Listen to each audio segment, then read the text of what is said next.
Bonjour à tous, j'espère que vous allez bien. Je suis vraiment ravie de vous retrouver aujourd'hui pour une nouvelle vidéo sur la chaîne qui va être une pile à lire. Donc c'est la pile à lire pour le Magicarium Books Challenge organisé par la bibliothèque d'Emilia.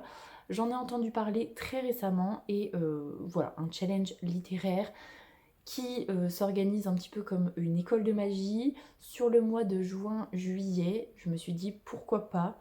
Vous n'êtes pas sans savoir que mon rythme de lecture a drastiquement chuté parce que j'ai un petit chaton supplémentaire à la maison, que je fais énormément de choses dans la maison, beaucoup trop de choses, et du coup je ne prends pas le temps de lire alors que je pourrais prendre le temps de lire, mais je ne le fais pas. Donc voilà, c'est peut-être pas forcément une bonne idée, mais en tout cas j'adore me challenger, j'adore faire des piles à lire, donc voilà, on va partir là-dessus et on ne perd pas de temps, on commence tout de suite. Donc je me munis de mon carnet où j'ai réalisé du coup la pile à lire. C'est organisé comme des études, donc on a 4 matières obligatoires, donc du tronc commun. On a 4 spécialités et on peut même décider de choisir une carrière. En fonction de la carrière qu'on va choisir, il faut bien évidemment valider le tronc commun et valider 2 spécialités, il me semble. Et moi j'ai décidé de faire une pile à lire avec tout. Pas de me fixer une carrière, mais vraiment de mettre un roman dans chaque catégorie, que ce soit le tronc commun ou la spécialité. Et j'ai même décidé de mettre quelque chose dans la catégorie bonus qui permet d'adopter une sirène, je crois, il me semble. Une sirène? Je suis pas sûre de ce que je vous dis. J'ai regardé la vidéo annonce il y a beaucoup trop longtemps, donc je me souviens plus. Bref, le bonus permet d'adopter peut-être bien une sirène, puisque le thème principal de ce challenge, c'est les sirènes. Bref. Du coup, on va commencer tout de suite avec la catégorie bonus, qui est le chant des sirènes. Et là, il faut lire un livre audio.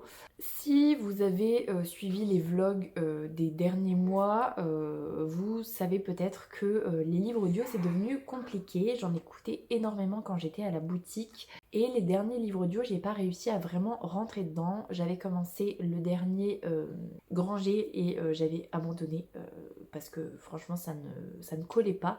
Et après j'avais essayé de lire Sleeping Beauties d'Owen et Stephen King et j'avais arrêté parce que j'arrivais pas à être concentrée dedans. Est-ce que c'est parce que c'était la période? Est-ce que c'est parce que à la boutique j'arrivais pas à me concentrer alors que d'habitude j'y arrivais très bien, mais là non. Bref, ça reste du Owen et du Stephen King, donc j'ai décidé de reprendre mon écoute de Sleeping Beauties. Je sais plus à combien de pourcents je suis pas très très loin. Je dois être à 5%, vraiment au grand maximum. Mais voilà, j'ai décidé de me relancer dedans, ça va me challenger à le finir. J'ai pas envie de le laisser traîner pendant des millénaires, en sachant qu'en plus, globalement, comme je vous dis, je fais pas mal de trucs à la maison et c'est vrai qu'il faut que je reprenne l'habitude d'écouter quand je suis en train de faire la vaisselle, de laver les biberons, de pendre mon linge, ce genre de choses là. Ça peut être quand même super utile d'écouter en même temps. Donc voilà, pour le chant des sirènes, j'ai décidé de mettre Sleeping Beauties. Donc voilà. Ensuite, on va passer aux matières principales. La première matière, c'est l'enchantement et il faut lire un livre qui parle de mystère ou un thriller. Je ne lis pas de thriller, j'en écoute, mais je n'en lis pas. Donc j'ai décidé de prendre le mot mystère et de un petit peu tirer dessus et de mettre le tome 2 de Deadly Divine d'Ella Fields. Donc c'est La Furie des damnés. J'ai lu le tome 1 assez récemment, il y a quelques semaines. J'avais beaucoup aimé le côté fae, tout ça. Et c'est vrai que le personnage principal dans ce tome 1 était totalement perdue quant à ses origines, qui étaient ses parents, pourquoi elle avait été abandonnée puisque c'est une fae changeling.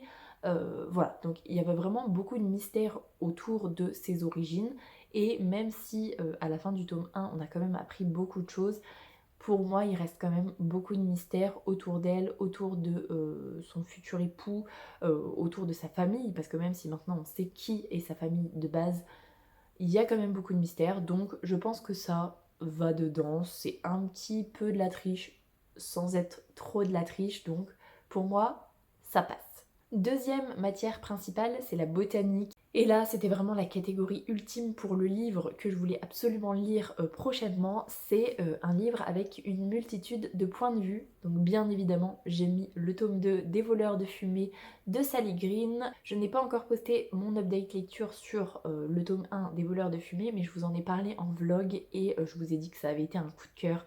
Donc bien évidemment, j'ai envie de lire le tome 2 très prochainement. Et le tome 2, c'est Le Monde des démons. Donc voilà, il y a une multitude de points de vue. Il y a 5 points de vue différents. Donc on a Tash qui a environ 12 ans. On a Catherine qui est une princesse. Ambroise qui est le garde du corps de Catherine. On va avoir Édion qui est fils de marchande et qui est kleptomane. Et on va avoir Marche qui est le serviteur d'un roi et qui vient d'un peuple qui a été complètement décimé pendant la guerre. Donc voilà, en termes de points de vue, on est vraiment sur une multitude parce que c'est pas juste une alternance de 2 points de vue, on est quand même sur 5 points de vue différents et je peux vous redire ici que c'était incroyable le tome 1, j'ai trop hâte de lire le tome 2, ce sera sans doute ma prochaine lecture où j'en intercale une, mais vraiment ça va aller très vite parce que pépite, pépite, pépite. Troisième matière principale, c'est le lore et donc là le thème c'est la mythologie grecque. J'ai décidé de mettre le tome 1 des dieux oubliés de Calypso Chaldin. Donc c'est Hadès et Perséphone. Calypso Chaldin, je l'avais adoré, adoré, adoré, adoré dans Sang Accro. C'était vraiment incroyable comme premier tome. Elle n'a jamais écrit la suite, je suis trop dégoûtée parce que c'était trop bien. Et je crois que j'ai lu son premier roman sur Zelle, je crois que c'est ça. Bref, c'est un ange. Je l'avais découvert sur Fixia, tout ça, donc ça remonte vraiment à très très loin. C'était vraiment une époque Fixia, je vous en ai jamais parlé, mais c'est vrai que je lisais beaucoup de choses sur Fixia à l'époque, bref. Et du coup, voilà, j'ai vu un vlog de Emma de la Bouquinade qui parlait justement des dieux oubliés, qui disait que c'était très addictif, tout ça, qu'il y avait quand même une bonne histoire, une vraie histoire en fait, et que c'était pas juste un truc un peu érotique, tout ça. C'est une auteure que je sais que j'apprécie le style, donc je me dis pourquoi pas, ça peut être une lecture assez rapide. Et on repart avec de la mythologie grecque sur Hadès et Perséphone, mais pourquoi pas, ça peut totalement se faire et ça rentre parfaitement dans la catégorie. Dernière matière principale, c'est l'alchimie et là il faut lire un livre avec un personnage principal jeune et donc là j'ai décidé de mettre le tome 2 de La Maison au milieu de la mer céruléenne de T.J. Klune. Donc c'est quelque part de l'autre côté de la mer. Là le personnage principal c'est normalement, si c'est comme pour le tome 1, le personnage de Linus qui n'est pas du tout jeune, mais enfin qui est pas vieux non plus, mais qui ne rentre pas dans cette catégorie. Mais je vous rappelle quand même que cette maison c'est un foyer pour les enfants magiques extrêmement dangereux. Donc on a une multitude d'enfants dans ce roman et ils font partie des personnages principaux. Il n'y aurait pas ces enfants, on n'aurait pas d'histoire puisque c'est vraiment le noyau super important de cette histoire. Donc pour moi ça va parfaitement dans cette catégorie. Ensuite on va partir avec la première spécialité et c'est la magie élémentaire et là il faut lire de la fantasy maritime. Je suis sûre de valider cette catégorie puisque c'est ma lecture en cours avec le dernier conte d'Alexiane Thiel, donc c'est Perles bleues aux éditions Hugo Roman. Je suis pas super loin, d'ailleurs j'en suis pas là parce que j'ai un peu lu ce matin sur ma liseuse donc je sais pas où je suis, mais il sera lu. Celui-ci c'est sûr, la catégorie sera validée, donc c'est une catégorie qui n'est pas obligatoire, mais bon, en termes de fantasy maritime, voilà, je pense que on n'est pas trop mal, surtout que là je viens de démarrer le côté navigation, donc nickel, c'est validé pour cette catégorie, c'est sûr, même si je ne lis que celui-là en 2 mois, au moins cette catégorie sera validée. Deuxième spécialité, c'est l'étude des créatures, et là il faut lire un livre avec une sirène, et là j'ai décidé de mettre le tome 2 du Royaume éternel de L.J. Andrews. C'est la reine d'éternité, là c'est pareil, j'ai décidé un peu de tirer parce que le thème principal de cette saga ce ne sont pas les sirènes. On est une nouvelle fois sur des failles, mais qui ne ressemblent pas exactement aux failles dont on a l'habitude. Mais c'est surtout que dans le tome 1, on avait des sirènes. Parce que du côté du roi déchu, on a des sirènes. Ce sont des marins, des navigateurs, tout ça, il y a des sirènes. Donc pareil, j'ai un petit peu tiré parce que je sais pas du tout s'il y en aura dans le tome 2, mais pour moi, ça passe. Ça passe et j'avais quand même très envie de lire le tome 2, donc voilà. Je vous reprends beaucoup plus tard, enfin beaucoup plus tard. On s'entend, ça fait presque 3 heures que je vous ai quitté, donc le cadre a sûrement bougé, changé, tout ça. Mon petit chaton a eu besoin de ma présence vraiment pendant 3 heures parce qu'il y a eu le biberon, il y a eu le change, il y a eu un gros chagrin, il y a eu un gros dodo, un gros câlin dodo, il avait vraiment besoin d'un gros câlin dodo. Donc voilà, mais là il dort bien. Donc j'en profite pour terminer cette pile à lire. Donc c'est parti avec l'avant-dernière spécialité qui est l'astronomie. Donc il faut lire un livre avec une lune ou des étoiles sur la couverture ou dans le titre. J'ai décidé de mettre le tome 4 de Skyward de Brandon Sanderson, donc c'est Rebelle. Je crois que je l'ai mis dans ma pile à lire pour le Flowers Books Challenge, je ne l'ai toujours pas lu. Donc globalement il faudrait que j'arrive à le lire au mois de juin. Mais ça me fait un peu peur. J'ai de plus en plus envie de le lire, mais j'ai aussi de plus en plus peur. Parce que déjà, je me souviens plus vraiment à 100% de ce qui se passe dans les tomes précédents. Et il y a une situation qui s'est passée à la fin du tome 3, parce que je me souviens quand même de ce qui se passe à la fin du 3. Et ça m'a vraiment brisé le cœur, parce que c'est par rapport à un personnage que j'adore. Et du coup ça me fait un petit peu peur. Donc je sais pas si je vais réussir à me lancer ou pas. Surtout que ça va être une bonne bricasse, je pense. Je sais que je vais le demander pour mon anniversaire en version papier. Je l'ai sur ma liseuse, mais je le veux quand même dans ma bibliothèque parce que j'ai les 3 premiers tomes dans ma bibliothèque. Donc est-ce que j'attends de l'avoir en version papier? Mais en même temps, en ce moment, c'est plus facile de lire sur liseuse avec mon petit chaton. D'où le fait que j'alterne le côté papier et le côté liseuse. Donc voilà. Mais ce serait chouette si je pouvais le lire au moins au mois de juin ou de juillet. Ça me permettrait de valider cette spécialité et puis de poursuivre cette saga incroyable. Donc voilà. Dernière spécialité, c'est la navigation. Et là, il faut lire un livre qui parle de découverte, d'aventure, un nouveau monde. Et là, clairement, je le remets aussi parce il faisait partie de ma pile à lire pour le Tarot Books Challenge. Vous devinez que je ne l'ai pas lu.